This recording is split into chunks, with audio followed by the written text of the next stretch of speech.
Hey everybody! So, what I wanted to talk to you today about though is leadership and the kinds of types that seem to end up gravitating towards positions of leadership, intentionally or not, right? When we think about the free world as it is today, typically, I'm not saying there aren't exceptions, but typically, most institutions are driven by two basic things: profits and productivity. These are sort of the underlying components, the pieces of fabric that bind businesses, of course, but also other institutions like governments, universities, and even nonprofit businesses. These are the factors that govern that.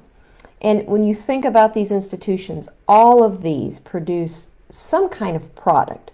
Whether it's an actual product, it's a service of some sort, but they produce a product and they must be accountable to someone or something, right?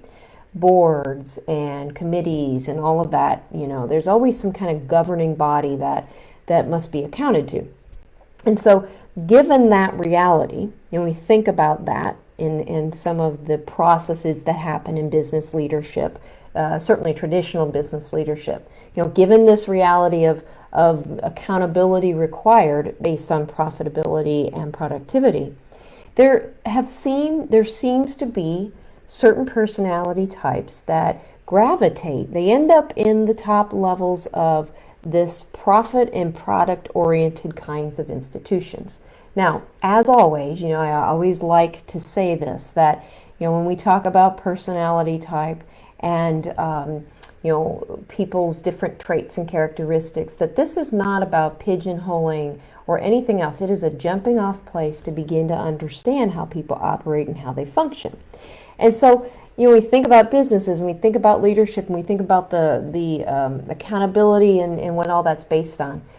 Certain personality types just end up gravitating towards these top positions. And the irony is that these same achievers, right? These same people who tend to gravitate towards the top, whether they're the owners, the CFOs, CEOs, etc., that they often are far less successful in other parts of the organization. So things like sales or training or research and development, for example.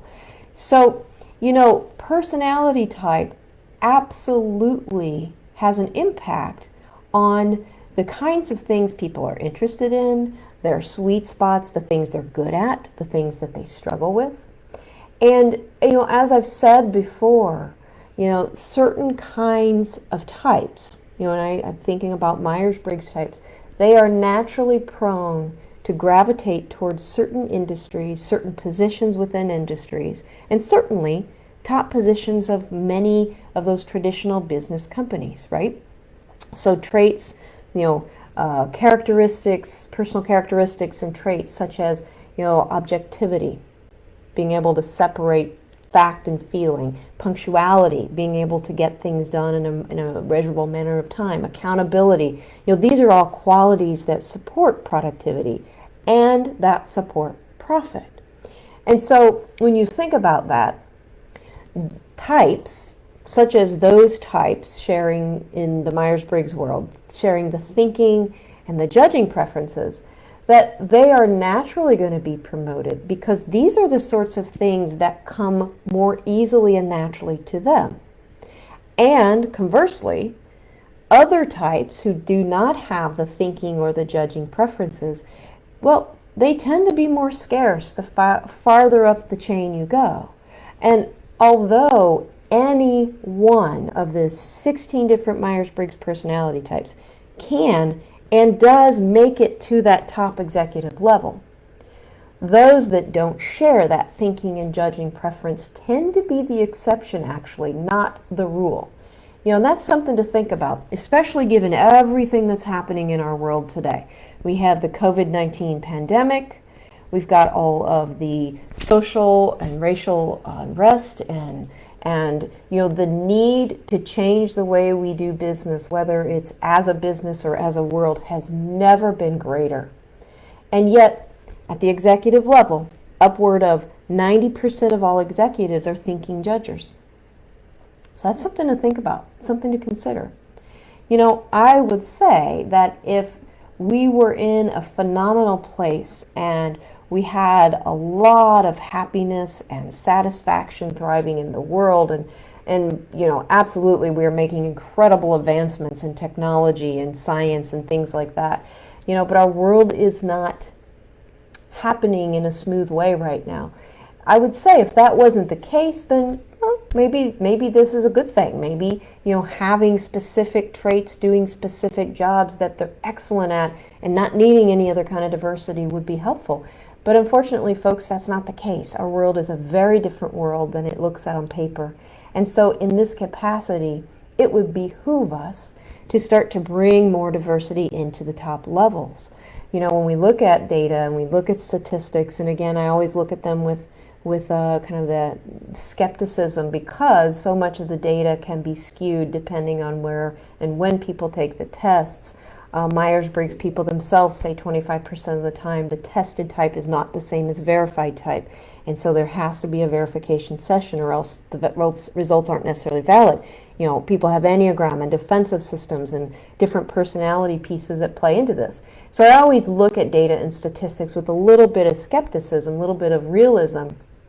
But when we look at 90% of all top executives tend to test and type as thinking, judging preferences, that says something.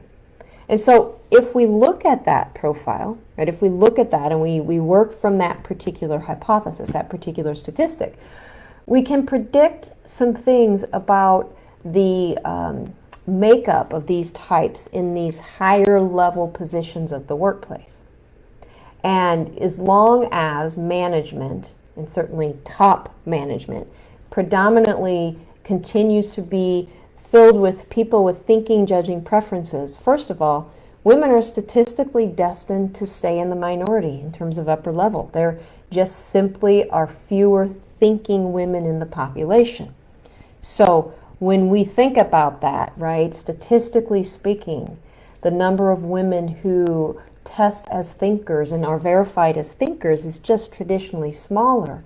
That says something, right? That says something about the opportunity for them to move into these higher levels of position.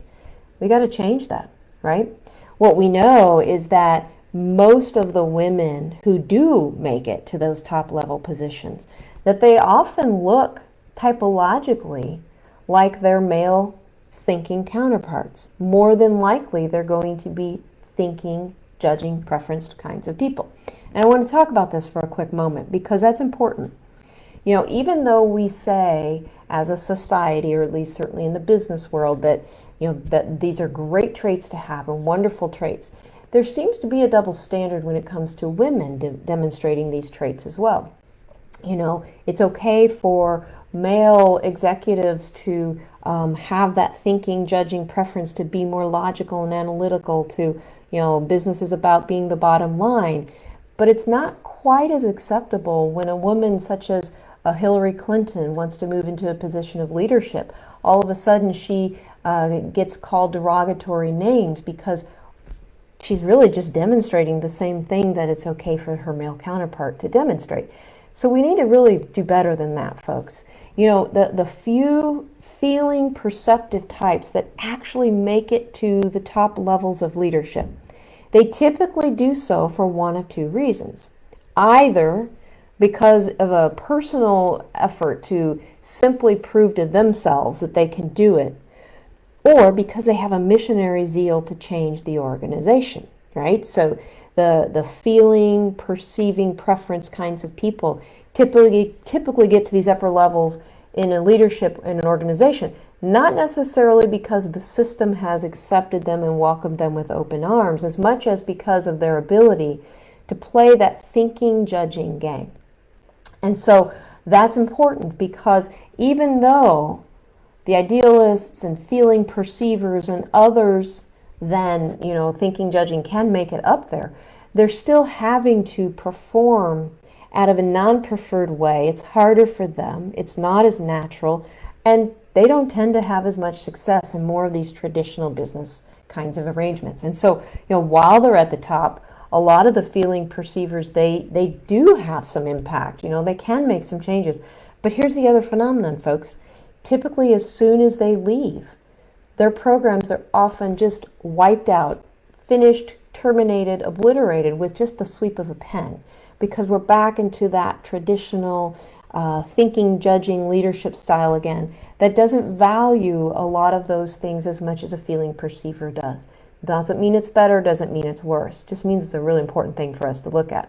So, when we look at the diversity in terms of the executive levels and executive circles of any organization, the diversity is usually pretty fleeting. And in terms of the long-term impact that it has on an organization's effectiveness, it's pretty low. And so that's what's really exciting about being a small business owner, being an entrepreneur, being someone who's ready to change the way you do business. It's what you get to do. You get to decide how your business is going to be structured, what kinds of diversity and other sort of approaches you're going to include into your leadership and your teams, and how to get there in a way that really makes sense given what you're doing, your customer base, and leveraging all of that knowledge to really have a profound impact on how you operate. This is how personality type plays into absolutely everything. As an entrepreneur, you have the freedom and the opportunity right now to really rethink and challenge these old ways of doing business, the ways businesses are ran, the way businesses are led. And it really is time, folks, to change the way we do business everywhere, not just in the business world, but all across the world.